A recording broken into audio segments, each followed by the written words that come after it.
My name is Gene Koss. I'm a sculptor.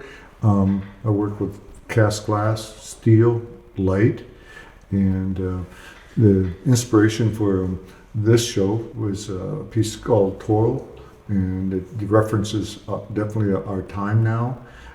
A maquette was made for the exhibition, and then from the maquette, a very involved large piece was fabricated. The show probably took about 2.5 years to complete.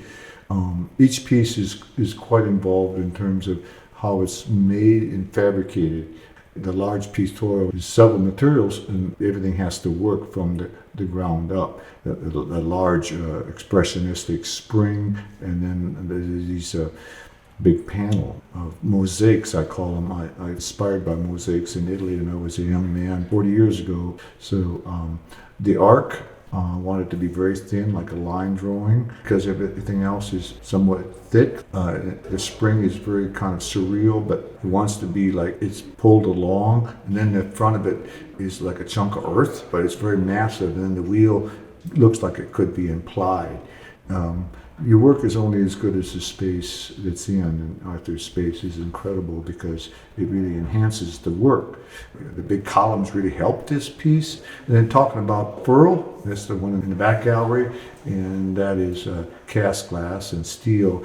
I was inspired by how Earth is turned over by plows, and I wanted to capture that moment of the material and nature in Earth. I go from there, I get a jump off place, so then I create the glass and then the housing. I think the piece was definitely brought to life in the back room. When Arthur lit it, it became a whole different piece because the light went through it. The glass grabs the light and shoves it back to the middle. So it became more subtle than it was in my shop. And then we go on to the ridge row climbs. I've been doing those for several years, but this is a different version of them. These were important pieces for me anyway, as far as the ridge row climb always inspired my large pieces through the years, and how one climbs from the flatland to the ridge on a ridge farm, and that kind of struggle that we had to go through to go there. It was always a kind of a metaphor for my life as far as starting out and as an artist and then keep on climbing. But some of these small drawings that I etch on over the years, they became big pieces in a funny kind of way.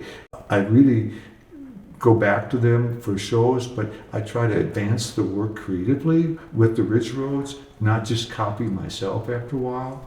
So the smallest pieces, all 3 of those pieces were made in my studio in Wisconsin this summer. I don't have hot tanks there, but I have ability to carve glass, cut glass, shape it, and a totally different environment than I'm used to in the city. And I'm hoping that that part of the country where I came out of will inspire my work too.